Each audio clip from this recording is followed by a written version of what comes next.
I'm Pat Miller, and this is the Professional Photographer Podcast. Be honest, if you could wave a magic wand and your work could look just like insert your dream photographer here, would you do it? I mean, every image would be exactly in their style and as great looking as they make it. You'd be lauded, you'd be famous, you'd be a clone. Is that what you're trying to do? Or are you trying to develop your skills to become the best version of yourself? Sure, shooting like your heroes is exciting, but sometimes it can go too far. So far that you lose sight of your own inspiration and your own vision. Our guest today is someone that is decidedly building his own path. Cane Sampson is a volume photographer in Virginia, and his passion for originality, it's just inspirational. If you feel a little stuck and you're looking for a boost of inspiration to blaze your own trail, this episode is for you. We're rapping, we're whipping out the smoke machine, and so much more. We're back with Cane Sampson in just a moment. Cane, welcome to the Professional Photographer Podcast. How are you today?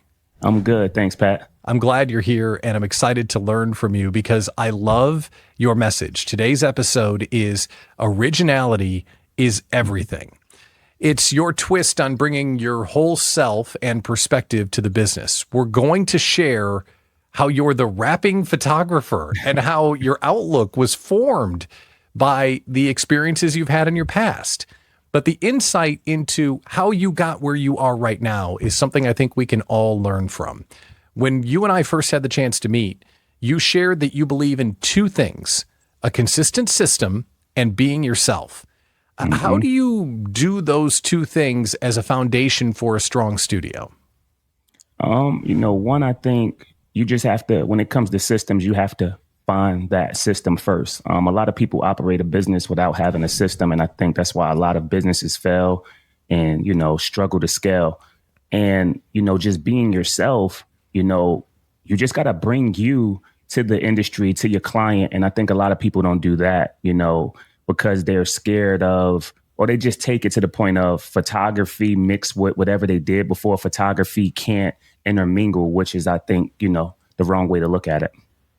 It's an interesting premise to build a strong studio because on the face of it, they're kind of opposites. It's, systems and process and the stuff you need to scale. And then there's this curiosity and passion and originality that helps you differentiate. So I'm curious, when you talk about systems in your studio, the things that have helped you grow to where you are now, are we talking money? Are we talking client communications? What are some of the systems when you think of these are the things I've had to lean on in order to build the studio? Okay. So for me, like I always tell people, I don't watch the industry that much. I watch the stores that attract me. My favorite stores that I shop at, places my wife hates because I spend too much money there, are Chick-fil-A. During COVID, I used to watch how Chick-fil-A could have a long line and how they was able to have a system with the employees standing outside with the tablets, and they was able to move people through efficiently without having you wait like long periods of time. So I would study what they would do. Then I would study Costco, how Costco gets you in. And whenever they want to sell you a product, they give you samples.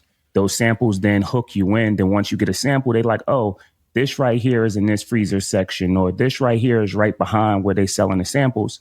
And that's what I've done as far as our business and far as our systems. It's like everything that I've done, it's drawn out to a T. Whenever I set up my lights, that's a T. My camera, that's a T. Everything has measurements to it. And if I, for instance, bring my cousin on, he's fresh off of a plane from New Jersey, I just gave him the settings, the systems. I set everything up for him. He was able to reproduce that within an hour and a half in a hotel and shoot like me. As long as you have a system, you could be absent from the job, from the studio, from the location, and have somebody else do it. So I believe in having that strong system is key. And like I said, just not watching the industry, but watching other things that attract you and making that part of, your system and everything else. Has that always been a part of your personality to look at how the machine operates and how you might be able to, you mentioned Chick-fil-A, operate Hmm. with the efficiency that they have in order to scale? Has that just always been a part of you? Yeah, I always been an observer. I always like the look. Growing up, they used to always say, you got two ears, so you can listen more. You know what I Mm. mean? More than you talk. So I always did that. And like, I listened and I watched growing up a lot. So, and I always was one to pick things apart, and then try to see how it was working. So I just do that in a mental aspect. I can sit somewhere and just watch, and people will wonder, why are you so quiet? It's because I'm watching and I'm learning. So I think, a lot of people need to do that. Just watch and learn what attracts you, and then flip that and use that to attract others. Now, we're going to talk about originality in a second, but I'm just so captivated by this point. Can you think of one thing that you systematized in the business that made it, like you mentioned, having your cousin come in and shoot for you so you didn't have to be present all the time? But can you think of another example where you took something that may have been artsy or seemingly unable to be systematized and you did it, and now it's just one less thing that you have to worry about? Can you give us another example? Something that's more artsy. Are we talking more on like a design aspect, or more like a um, just a normal layout when I'm setting up?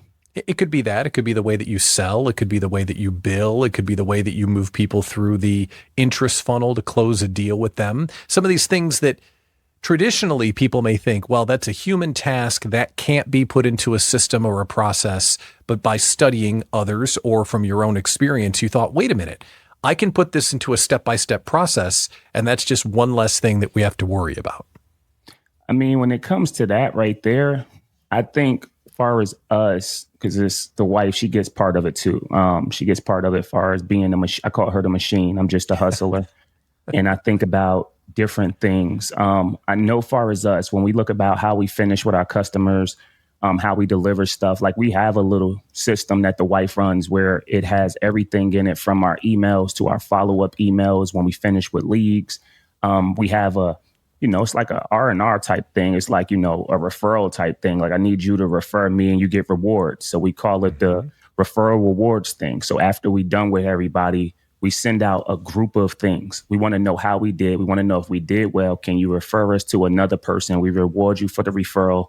And then just on the system side, we have our mats. A lot of people in the industry have mats. We started with ours in 2017 with it was like a bathroom rug with some Dr. Scholl's gels on it with a smiley face.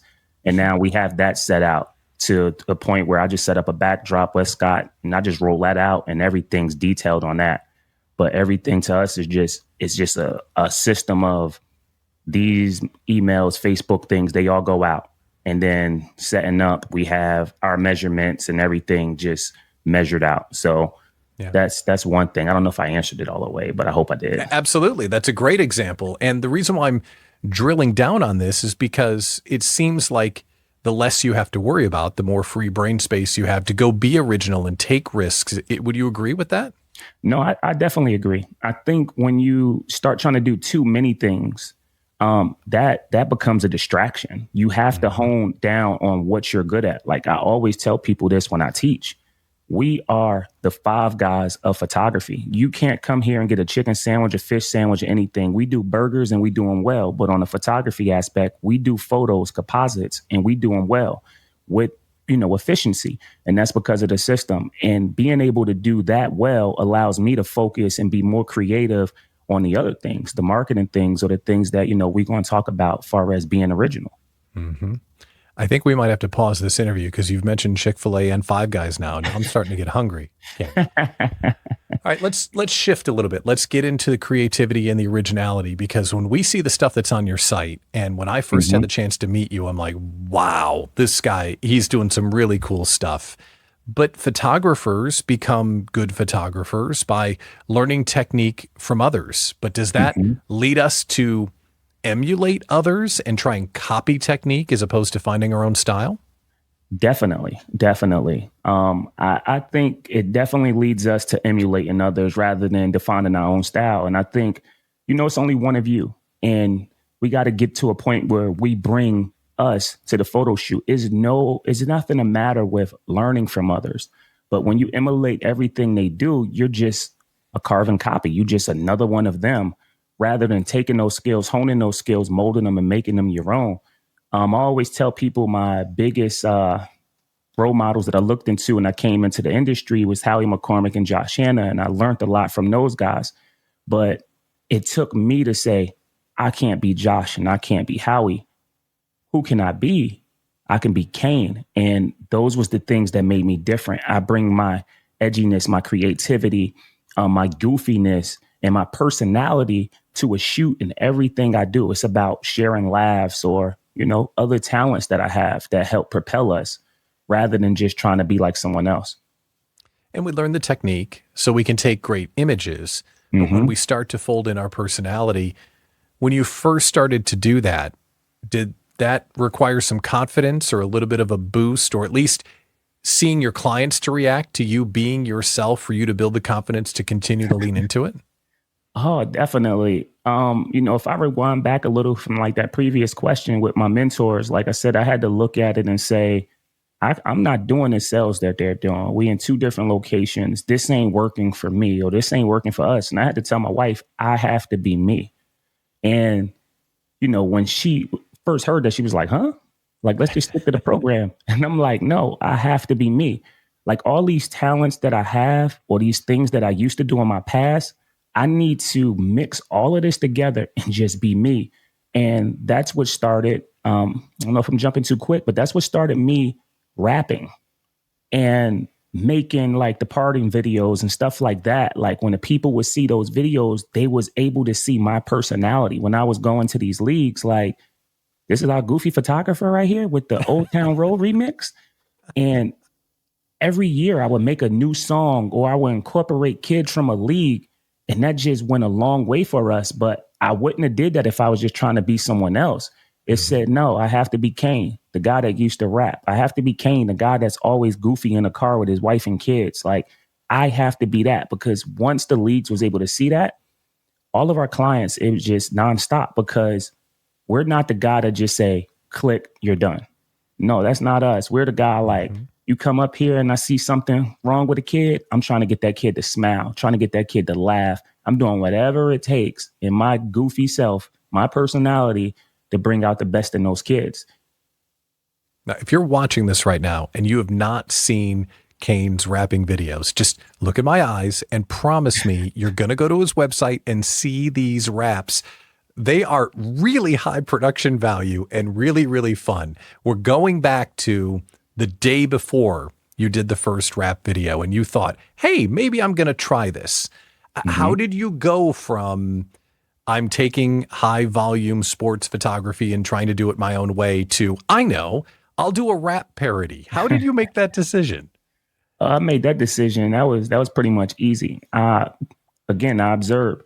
I could look at Facebook threads. I can look anywhere, Instagram or whatever the case may be, and I can see how people's marketing.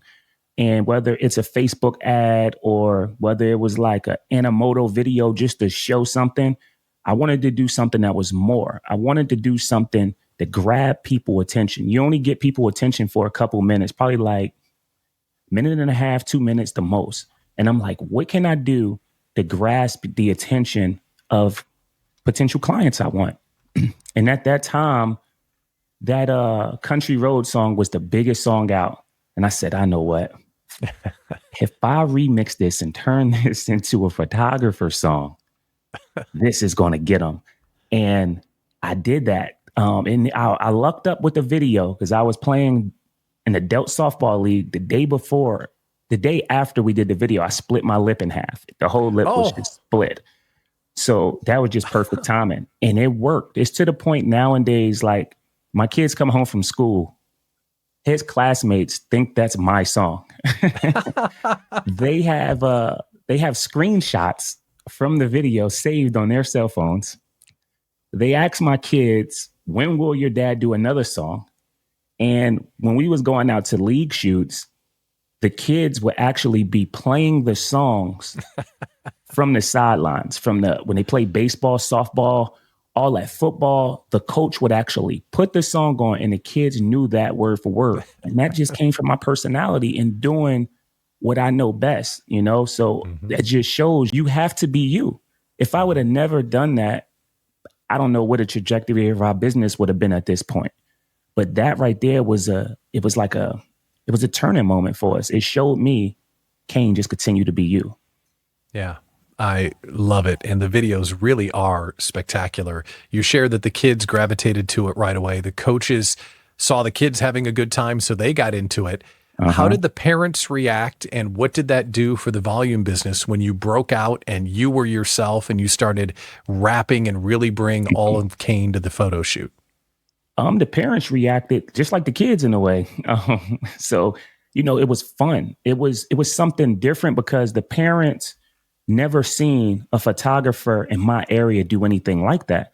It's always been the 1, 2, 3, smile, move on to the next. So when you come in and you're fun, they're like, this is who I want my kids around. Like, they're not just snapping photos, they're actually having fun. And again, when we did another video, I think we had one parent in a video, but COVID hit and we had all those guidelines, but we had it for a whole league to actually be in a video. That's how much they was interested in what we was doing. We had a whole league basically willing to come out, parents, kids, everything. We was going to do it like a cookout for the kids afterwards and everything. And the whole league was down to come out and be in the video with us. Wow. When you stand out at that level, like, I want to underscore what it does for the business. Yes, it's fun and they remember you, but has it helped the business now that you're doing something so unique? Oh yeah, it definitely helped the business. It helped the business again, because with that style of marketing or with that showing my personality, nobody else is doing that. So like anytime we send out emails, those links is at the bottom. Those links show people like we're friendly, we're fun, we're trustworthy.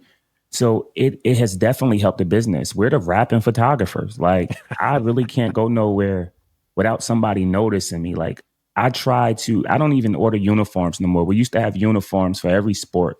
I don't even order them no more because it's hard to walk around without a kid running up to me. So sometimes it's almost like stardom to a degree. Like, I'm a real artist, but it took the business to a whole nother level.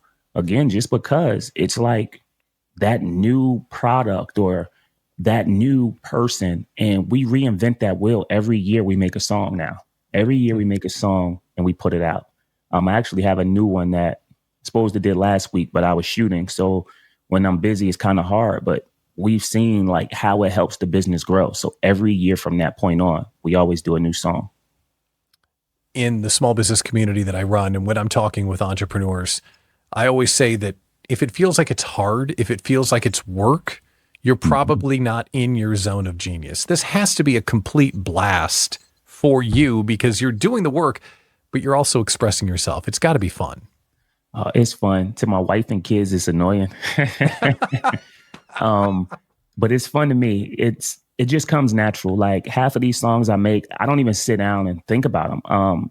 For us to get out for any league, we got to travel just an hour and 15 minutes to get out the mountains. So that's where half of my ideas come from. Half of those raps, everything like that, they all start in that hour and 15 minutes, that drive over or coming home. And I'll just record it. I hit record on my iPhone while I'm driving, or I pass the phone to my wife and I'll be like, hey, babe, when I get home, I got to find a beat. Or when I get home, I'm going to record this one and I'm going to put this out. And it's just so much fun. It's just us being us. And it's like you said, it's not work at that point. It's me. It's just, again, the originality. I think when you get to that point, it's not work. It's more of a passion type thing. And, while I'm in that passion mode, it's just like, I'm fulfilling my purpose. I'm bringing smiles to kids without even touching the camera. Before I touch the camera, they see the video. They smile before I get there. They laugh before I get there. So it's fun, and I think once you tap into yourself and your originality, you'll see that. But as long as trying to be a carbon copy, sometimes it's hard when you don't get those pictures right, those angles right, those focal lengths right, or the sharpness right.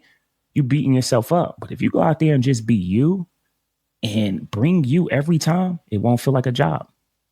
Love that. If you're watching this right now, first of all, we gave you homework. You have to go watch one of these videos because Cane's videos are great. The second thing is don't get hung up on the rapping photographer. Maybe I have to be a rapper. No, that's Mm-hmm. exactly what we're not saying. What we're Mm-hmm. saying is, what are you passionate about?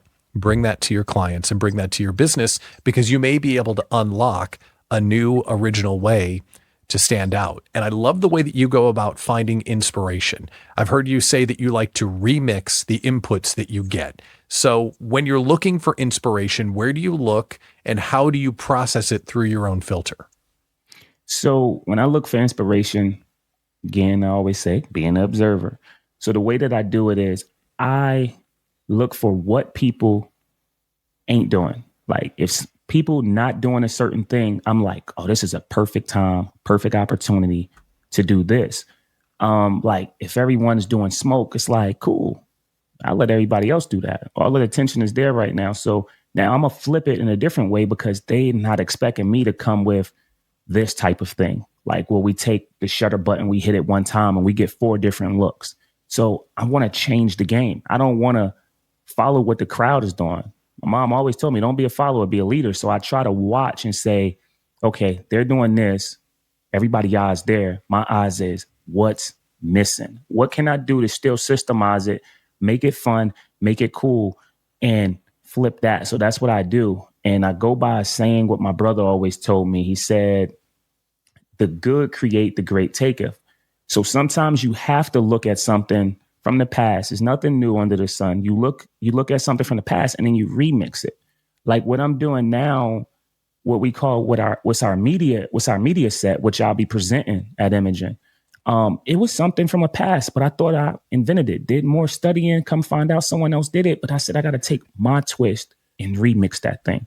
So I think that's what a lot of products are nowadays. They're just a remix of something that already existed. So you just have to find something that you think is cool and you're like, oh man, but this died out. Oh, how can I revive this? How can I, spark and get the flame going and go from there? So that's what I do. I just look. Anytime I go to a conference, people, why are you wondering? I'm just looking to see what nobody's doing here. Mm-hmm. I look for what's missing. What's missing. And then that creates opportunity for me. And that remix comes when you see what others are doing, but then bring yourself to that. You are interpreting it. And I want to go back to the confidence piece. If someone really hasn't stepped out and done this yet, if you had the chance to talk to them, like imagine I was the photographer that said, I'm thinking about doing this, but I'm not so sure. What would you tell them? What message would you have for them? Oh, man. When I get to this aspect, I like to always get into my hustler mode. It's terms growing up in New Jersey, we go, scared money don't make money. And also like, you got to take risk. That's what that really means. You have to take risk. It was a risk for us to jump out and do the music. And it was a risk for us to like everything that we've done from first conferences and things like that I went to, everything was a risk. But I always look at the reward. So I would basically say, don't be scared. Sit down, find what you really like, and get out there and attack that thing. But I always ask a photographer first. I would ask you, what did you do before photography? That's what I would ask you. Mm-hmm. Because from there, you can mold your photography. You can mold that gift a little bit better and how you present that gift to your client and to the world. Because a lot of people think you're just getting into photography. It's just cameras, clicks, lights, and this, and that brings you the money. But that's not what brings everything. It's what you did before photography. Like some people would say I was an introvert and then they'd be like, oh, I was a bartender. No, you dealt with a lot of people and you had to get that tip money. So you had to be very friendly and smile and be sociable. Or if you was a person that, for instance, like myself that raps, or if you're an artist, graphic designer, or whatever it is, bring all of those things into your photography business, sit down, mold that and bring you. Because you had a love more than likely for some of those things that you've done. And even if you didn't, you're an accountant before photography, you good with numbers, figure that out, bring that to the industry. It's all about what you did before and how you can mix that, mold it, and then give it to the people. That'll be the first thing I ask you, because that's your superhero power, I believe. That's great. Print that. That's really good. You mentioned where you grew up and your life story, and you've shared with me how important hustle is to your day-to-day operations. If someone doesn't have that as a natural gene, explain how hustle influences your building of the studio. Hustle goes a long way. And some people don't like the word hustle because they associate all the negative aspects to it. But hustling is what you do. You get up every day and you go after it. So whether you want to call it hustling, rising, grinding, whether you want to call it prospecting, like it's very important to the business. We wouldn't be here without that, without me driving around neighborhoods where I see baseball fields and hopping out and passing out like these little, what does they call, like it looks like a postcard type thing, like a rat card, basically handing out rat cards with my images, going to all these baseball tournaments, just walking around, doing a Costco thing. Hey, I'll give you a sample of this, boom, boom, boom, of my work. If I can just get your kid, or I can get you to introduce me to these other parents or pass these things around. And that helped grow the business. Whether it was me getting up in the mornings, dedicating an hour block to prospecting, to, get some things in line. So if I lose a league, then I got another one coming in and I'm not worried about anything. Like hustling, prospecting, rising and grinding, whatever you want to call it. It's so important to the business and you have to do it. So like if you're an introvert, then find other ways to do it. Like whether if you don't want to talk on a phone, send out those emails, put out the ads on social media with Facebook, how cheap they are, and you can get, seen that way. But it's everything to the business. And if you're not a hustler, this photography stuff right now, it's survival of the fittest at some point, in some different areas. You got to get up and you got to go get it. Or you got to learn to collaborate in order to help boost your brand. So find someone you can trust and collaborate with them, and, they can do that part that you don't like doing. If this was my magic wand and I could just give that power to every photographer in the industry to go out there and just sell and work it and just be aggressive with enticing opportunity and trying to grow that side of the business rather than sitting back and thinking, well, my pretty pictures will be the thing that grows the studio. I just love that mentality and that message. So I appreciate you sharing. I want to talk about the client side for a minute, but I do want to ask one more question about originality. How much further do you want to go? Like, how big are you thinking? And you don't have to reveal your secrets, but if you're here now, how far in your head are you going to take this to do something new and really become one of one? So for me, honestly, I always look at, I'm going to throw this plug out here. I want to be a keynote speaker. So Imaging 2025, keynote, closing, keynote. Yeah, that's where I want to take it. I want to get more into keynote speaking. When I came into the industry, I don't want to be a person that sits. We only been doing volume photography for 6.5 years, and we've almost spoken at every event, host our own workshops and everything like that. I don't want to be someone that prides himself on saying, I've been doing this for 30 years. I don't want that. Hustlers never look at the long term in that aspect. We always look at it as we do something for a period of time to transition out. So I have a few ideas in my head that I want to do before I transition out.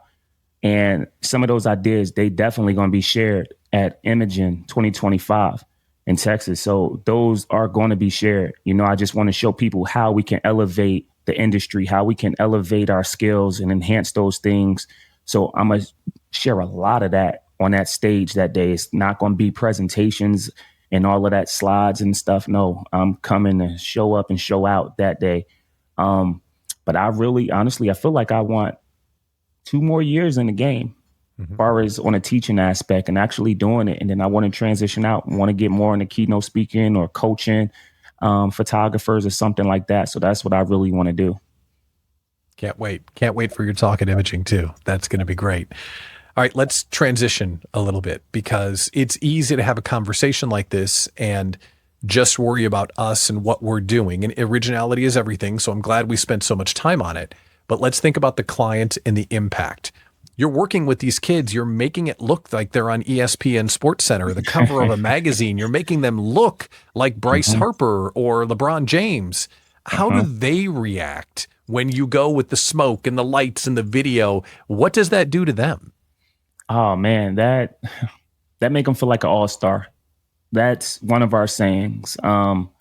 We got the CL photos where creativity meets quality. And then we also have where if you look like an all-star, you play like an all-star. When those kids see those pictures, and half the time they seeing pictures from us on the back of the camera, whether it's smoke or whether it's what we do best, the composites, they see it on like a gray screen. And they like, wow, like, oh, you see that lighting? Man, that looks cool. And I'm like, I ain't even do nothing with the picture yet. So imagine, when I go home and myself or my wife edits this picture for you guys, like, we're going to do something cool for you. And the next thing you know, we hit that thing on social media and kids, parents, they're going crazy. We show up to shoots and kids are like, they fight to be on our Instagram. Like, oh, like we had one kid, we show up to a shoot and we probably been photographing this kid now for like 3-4 years. And he approached me at a shoot one day and he was like, why haven't I made it on your Instagram page? I'm like, I don't know. Like usually, we just pick someone or somebody asks us. He's like, well, I'm asking now. I want to go on. And we put him on. And I mean, he just lit up. And now I just see him. He done grew a little bit. And yeah, they love it. The kids love it, so they love having that feel of feeling like we're an NBA player, NFL player, we're this or we're that. They love it because the people they look up to, they looking like we have these type images also. Mm-hmm. Now ask yourself, if you're a photographer, when's the last time someone fought to get on your Instagram page? And ask yourself what you could do to get your clients that excited. So you show the kids the images and then it's time to sell. Has this helped the sales process? Are the parents buying more from you because it's not just the standard, posed shot that someone gets from a standard volume photographer? Is it moving the business forward because of how unique it is? It's definitely moving the business forward because of how unique it is. And there's not even just the uniqueness, the consistency. I don't shoot those kids. They can go back 4 years ago and they got that same consistent lighting up until this day. So it's not like I'm selling them a great quality product one day and then the next day is crappy. And then they don't know if they want to buy. And then the next time is good again. No, it's consistent every time. And they know that's what they're getting from us. So they know when their kids come and, we get them jumping up, throwing the ball through their legs and we compositing them, adding words, different graphics. They know what they're coming to get. They know how creative we can be. Parents come to shoots also, just like kids sometimes, so excited. And, we got 300 kids and it could be more than that depending on what location we at. And they're like, hey, can you do this and do this? I'm like, nah. Let's set up a separate session for that, but we'll definitely capture something cool for your kid. Like parents be extra excited because their picture was just, if there was baseball in front of a bush, and now that their kids is getting something so cool and unique, the excitement is up for them, because it's better than what they was receiving. So they're not used to that, but we're getting them used to it and we're providing that consistency time after time. It's an inspirational conversation. And right now, someone watching this says, you know what, I'm going to go do the thing. But, maybe I shouldn't. And what if the kids don't like it and the coach might get mad or the parents might think it's weird or that's not on brand? Like there's a little piece of them that they're ready to have come out, but they're not, oh, I can't do what Cane does. I mean, he does all this stuff. You know what I mean? There's someone that's scared to take that risk. Is the final question, what would you say to them so they could step forward and become who they deserve to be? Definitely. You're not Cane, but you're you, and you can't be me and I can't be you. Don't be scared. The world needs to see whatever that gift is that you have. Your client deserves to see whatever that gift is that you have. You can't worry about the coaches. You can't really so much worry about the parent to a degree. You have to worry about that kid. What we do half the time is bigger than pictures. You get what I'm saying? So it's about creating that memory for that kid. And if you're a photographer and you watching this, you'll probably know if you've been photographing for a while, like half the baseball leagues that we do, little leagues, have kids with cancer. And it's bigger than worrying about what a coach think, or if he think that's weird, or you making a kid laugh, or you bringing little teddy bears to get your reactions. Long as you get that from that kid, then that's all that counts. We've done numerous hospital visits and took those pictures to those families, and those kids light up. So when I come, I'm not worried about a coach. I'm worried about that kid. That's what I'm worried about. And I'm doing whatever I have to do. So if you're going all out and you know, it's the point of, man, do I risk it? Do I hold back? Don't hold back. You hold back, what good comes from that? You know, nothing. So I think, you know, like, again, bring your originality, whatever it is, whether it's a family member be like, hey, you always so goofy, and you know you goofy, bring that to the shoot. If someone say, yo, you're so creative, you always go above and beyond, but you haven't done that with your photography business, start being creative and going above and beyond. And all you can do is just watch it either flop or watch it grow. But if you don't do it anyway, it's just going to stay stagnant and just flop and never have a chance to grow. So just take the risk, and I guarantee you the reward is going to come. Even if it's not on the first one, it may be the second one. Take the risk, and just remember, whoever it is that you learned from or whatever technique, take that, intermingle it with your originality, and just go crush it. Go be incredible. Originality is everything. Cane Sampson, thanks for joining us in the Professional Photographer Podcast. I appreciate it. Thank you, Pat. Thank you for having me. Thank you for tuning in to this week's episode of the Professional Photographer Podcast, presented by the Professional Photographers of America. I'm already getting excited about the next conversation that we have. But before you go, I have a small favor to ask. If you enjoyed the show, subscribe and leave us a comment wherever you are watching or listening. Your feedback helps us ensure that we're bringing on the content that you want and that you love. If you're not yet a member of the Professional Photographers of America, let me tell you, you are missing out. PPA offers incredible resources like equipment insurance, top-notch education, and a supportive community of photographers ready to help you succeed. It's perfect for photographers who are serious about growing their business in a successful and sustainable way. At PPA, you belong here. Discover more about membership at ppa.com. That's ppa.com. Again, I'm Pat Miller, founder of the Small Business Owners Community and your host for the show. Thanks for joining us on this journey. We appreciate your support, and we can't wait to see you next time on the Professional Photographer Podcast.